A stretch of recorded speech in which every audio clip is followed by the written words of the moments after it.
नमो नित्यानंद श्री अद्वैतनाथ शिवसादि गौर भक्तवृंद हरे कृष्ण कृष्ण कृष्ण हरे हरे हरे राम राम राम हरे हरे। তো আমাদের অনেকেই প্রশ্ন করেন, একটা খুব গুরুত্বপূর্ণ প্রশ্ন করেছেন, সকল কৃষ্ণ সেবকই করেন, তো সেটি নিয়ে আলোচনা করব। যারা গৌড়ীয় সম্প্রদায়ের সঙ্গে যুক্ত যারা রয়েছেন তারা কেন রাধে রাধে কেন বলেন না, হরে কৃষ্ণ কেন বলেন? তো এই সম্বন্ধে আলোচনা করতে গেলে এখন প্রথমেই রাধারানী সম্বন্ধে না জানলে এই আলোচনা অপ্রাসঙ্গিক হবে। তখন রাধারানী সম্বন্ধে বলার অধিকার যোগ্যতা কোনোটাই আমার নেই, তাও জগৎগুরু প্রভুপাদের মুখে যেটা শুনেছি সেটাই আপনাদের সামনে আমি তুলে ধরছি। রাধারানী ভগবানের বিশেষ একটা অন্তরঙ্গ সত্য। দেখুন, আমরা এই জড় জগতে ভগবানকে স্বরূপগতভাবে তিনভাবে উপাসনা করে থাকি। এক, নিরাকার ব্রহ্মের উপাসনা; দুই, পরমাত্মার উপাসনা; এবং তিন, ভগবানের উপাসনা। নিরাকার ব্রহ্মের উপাসনা কারা করেন না? যারা জ্ঞানী তারা নিরাকার ব্রহ্মের উপাসনা করেন, আর যারা যোগী তারা পরমাত্মা উপাসনা করেন। ভগবানের যারা ভক্ত তারাই কেবলমাত্র রাধা কৃষ্ণের উপাসনা করেন, রাধা এবং কৃষ্ণের যুগল মন্ত্রের উপাসনা করেন। তো ভগবান যখন এখানে লীলা করতে আসেন, মত্তলোকে বা ভিন্ন কোটি ব্রহ্মাণ্ডে যখন ভগবান লীলা করেন, তো ভগবানের এই লীলা করার জন্য তো শক্তি প্রয়োজন। তো সেই ভগবানের শক্তি তো শেষ নেই, অনন্ত শক্তি। তার মধ্যে তিন রকমের শক্তি হচ্ছে সর্বশ্রেষ্ঠ। তো তার মধ্যে এক হচ্ছে সন্দীপিনী শক্তি, দুই সহামিনী শক্তি, এবং তিন হাল্লাদিনী শক্তি। এই হাল্লাদিনী শক্তি হচ্ছে রাধারানী এক বিশেষ আনন্দময় শক্তি। ভগবানকে উনি আনন্দ দান করেন রাধারানী এই হাল্লাদিনী শক্তির মাধ্যমে। তখন এই হাল্লাদিনী শক্তির বিশেষ স্বরূপ হচ্ছে রাধারানী। ভগবান শ্রীকৃষ্ণের হৃদয়ের বাম দিকে, ভগবানের হৃদয়ের বাম দিকে অর্থাৎ বাম পক্ষে রাধারানীর স্থান। তো এই বাম পক্ষ থেকেই ভগবান রাধারানীকে প্রকাশ করেছেন। তো শ্রীকৃষ্ণের হৃদয়ের ওনার অধিবাস। তাহলে রাধারানী ভক্তি দিক থেকে বলতে গেলে উনি হচ্ছে ভক্ত ছিলেন। অনন্ত কোটি ব্রহ্মাণ্ডের যিনি মালিক, সেই ভগবান আরাধনা করার জন্য সকলেই পাগল, সকলেই ভগবানের উপাসনা করতে চায়, সকলেই ভগবানের সেবক, সকলেই ভগবানের আরাধনা করতে চায়। সেই ভগবান শ্রীকৃষ্ণ কি রাধারানীর উপাসনা করেন, রাধারানীর চরণ সেবা করেন। এই হচ্ছে রাধারানীর পার্সোনালিটি, এই হচ্ছে রাধারানী আমাদের। তো সেই রাধারানী কি কেউ সহজেই রাধে রাধে বলতে পারে? রাধে রাধে বলতে গেলে অনেক উৎকৃষ্ট স্তরে যেতে হবে ভক্তি। তো ভক্তি দু রকম, এক বিধিমান অর্থাৎ সাধন ভক্তি, দুই রাগমান রাগ ভক্তি। সাধন ভক্তি মানে সাধনা ভজনা, বিধি বিধান মেনে সাধনা ভজনা করতে হবে। বিভিন্ন বিধি রয়েছে শাস্ত্রে, তার মধ্যে চারটি হচ্ছে সাধারণ বিধি। এক, আমিষ আহার বর্জন; দুই, জুতো খেলা, তাস খেলা, দাবা খেলা, ভাষা খেলা বর্জন; তিন, অবৈধ স্ত্রী সঙ্গ বর্জন; এবং চার, নেশাদ্রব্য।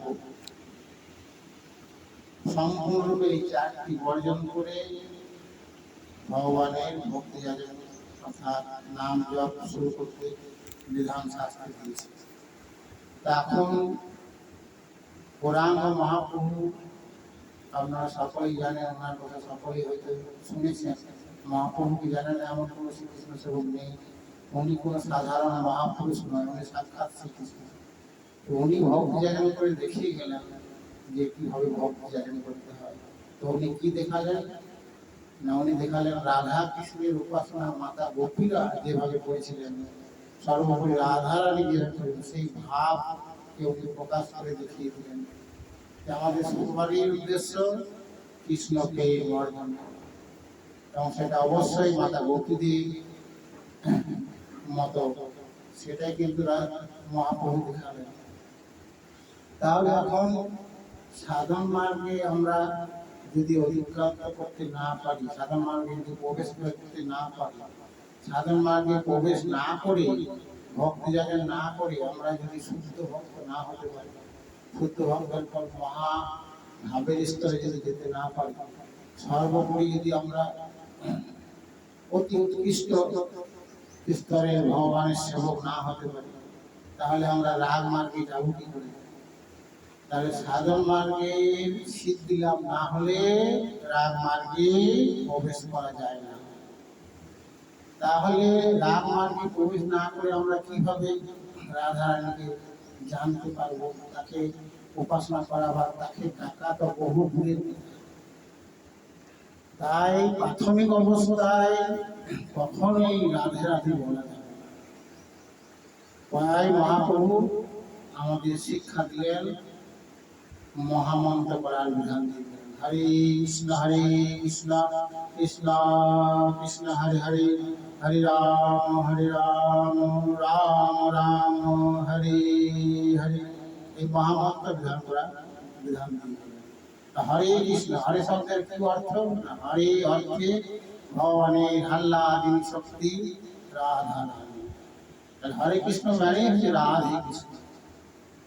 তো যারা এই শাস্ত্র জ্ঞান নেই তারাই এই মহামন্ত্রের অর্থকে বিকৃত করে বা মহামন্ত্রের অর্থকে বুঝতে পারে। হরে কৃষ্ণ মানেই তো রাধে কৃষ্ণ, স্পেশালি রাধা রানী বলার কোনো প্রয়োজনই নেই। হরে কৃষ্ণ মহামন্ত্রের মাধ্যমেই আমরা রাধা কৃষ্ণের উপাসনা, রাধা কৃষ্ণকে স্মরণ করে থাকি। কোন ভগবানের সেবক শুধুমাত্র শক্তিমানের উপাসনা অর্থাৎ শ্রীকৃষ্ণের উপাসনা করেন। ভগবানের সেবক ভগবানের শক্তি রাধা এবং শ্রীকৃষ্ণ, তাদের উভয়কেই সেবা করে, উভয়কেই ভক্তি করে। এটাই হচ্ছে প্রকৃত ভগবানের সেবা। তাই সর্বস্বামীর মধ্যে রূপ এবং সনাতন গোস্বামীর নাম আপনারা সকলেই শুনেছেন। তো সেই রূপ গোস্বামী মহাপ্রভুর আদেশ মতো বৃন্দাবন ধাম গিয়ে বৃন্দাবনকে রূপ সনাতন পুনরুদ্ধার করেছিলেন। কোথায় শ্যামকুণ্ড, কোথায় রাধাকুণ্ড, বিভিন্ন যে বৃন্দাবনের উৎকৃষ্ট জেলা ক্ষেত্র সেগুলো ওনারাই বের করেছিলেন, সব তো বিলুপ্ত হয়ে গেছে। তো সেই রূপ গোস্বামী, সেই জীব গোস্বামী, সনাতন গোস্বামী, রূপ গোস্বামী হয়েছে গোপীদের মধ্যে অষ্টসখীর নাম শুনেছেন, ললিতার অবতার রূপ গোস্বামী। উনি সাধনা করলেন বৃন্দাবন ধামে, উনি বৃন্দাবনকে প্রতিষ্ঠা করেছিলেন মহাপ্রভু আদেশ মতো, পুনরুদ্ধার করেছিলেন এবং ওই বৃন্দাবনে গোটা জীবন অতিবাহিত করেছিলেন, ভগবানের দর্শন লাভ করেছিলেন। তো উনি ওনার সাধনার ক্ষেত্রে সম্বন্ধে উনি কি বলছেন যে কলিযুগের যুগ মন্ত্র হচ্ছে মহামন্ত্র হরে কৃষ্ণ কৃষ্ণ কৃষ্ণ হরে হরে, হরে রাম রাম রাম হরে হরে। এই মন্ত্রই জপ করতে হবে। তখন বিভিন্ন বৃন্দাবনের পরম্পরা রয়েছে, ওনারা সব সাধু বাবাজিরা বিধান দিচ্ছেন রাধে রাধে মন্ত্র জপ করা। তখন প্রশ্ন হচ্ছে রাগ মার্গে না গেলে রাধে রাধে জপ করা কখনোই শাস্ত্র বহির্ভূত নয়। তাহলে আমরা রাধে রাধে কিভাবে বলবো? ওনারা তো ওনাদের শিষ্যদের বলছেন, এই কথাও বলেন যে তোমরা শ্রীকৃষ্ণের মতো মাথায় ময়ূর পলক নাও এবং বাঁশি নিয়ে নৃত্য করো এবং রাধে রাধে বলো। তো রাধে রাধে বললে সে শাম চলা আয়েগা, এইসব নানা রকম বলেন। কখনোই কিন্তু রাধে রাধে বললে শ্যাম আসবে না। রাধা রানীকে উপাসনা করার জন্য বা তাকে ডাকার আগে যোগ্যতা অর্জন করতে হবে, যেটা আমাদের প্রাথমিক অবস্থায় কখনোই সম্ভব নয়। গুরু বৈষ্ণবের অপরিসীম যদি কৃপা হয়, যদি কখনো আমরা ওই রাগ মার্গে যেতে পারি, সেক্ষেত্রে রাধা রানীকে আমরা জানতে পারবো এবং বৃন্দাবনের শ্রীকৃষ্ণকে জানতে পারবো। তাকে কুরুক্ষেত্রের কৃষ্ণকে জানবেন তার মাথা। তাই এই রাধে রাধে বলা কোন শাস্ত্র অনুমোদন করে, প্রতিটি শাস্ত্র হরে কৃষ্ণ মহামন্ত্র করারই জ্ঞান দিয়েছে। এই হচ্ছে আলোচনার মূল ভাবার্থ। হরে কৃষ্ণ, জয় রাধে, জয় জয় রাধে। নিয়ম অনুসারে আপনারা একটা হরিনাম সংকীর্তন শ্রবণ করুন। হরে কৃষ্ণ কৃষ্ণ কৃষ্ণ হরে হরে, হরে রাম রাম রাম হরে হরে, হরে কৃষ্ণ কৃষ্ণ কৃষ্ণ হরে হরে, হরে রাম রাম রাম হরে হরে, হরে কৃষ্ণ কৃষ্ণ কৃষ্ণ হরে হরে, হরে রাম রাম রাম হরে হরে, রাম রাম হরে হরে, হরে কৃষ্ণ কৃষ্ণ কৃষ্ণ হরে হরে, হরে রাম রাম রাম হরে হরে। জয় প্রভু পদে জয়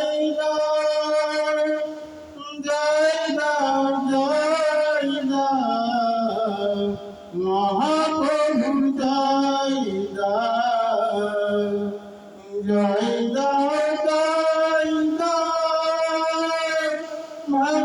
ঠাকুরে জয়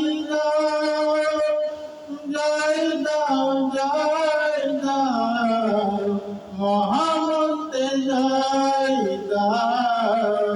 মহামন্ত্রে জয়। হরে কৃষ্ণ কৃষ্ণ কৃষ্ণ হরে হরে, হরে রাম রাম রাম হরে হরে, হরে কৃষ্ণ কৃষ্ণ কৃষ্ণ হরে হরে, হরে রাম রাম রাম হরে হরে, হরে কৃষ্ণ কৃষ্ণ কৃষ্ণ হরে হরে, হরে রাম রাম রাম হরে হরে, রাম রাম হরে হরে, রাম রাম হরে হরে। হরে কৃষ্ণ, জয় রাধে, জয় শ্রী রাধে, জয় জয় রাধে।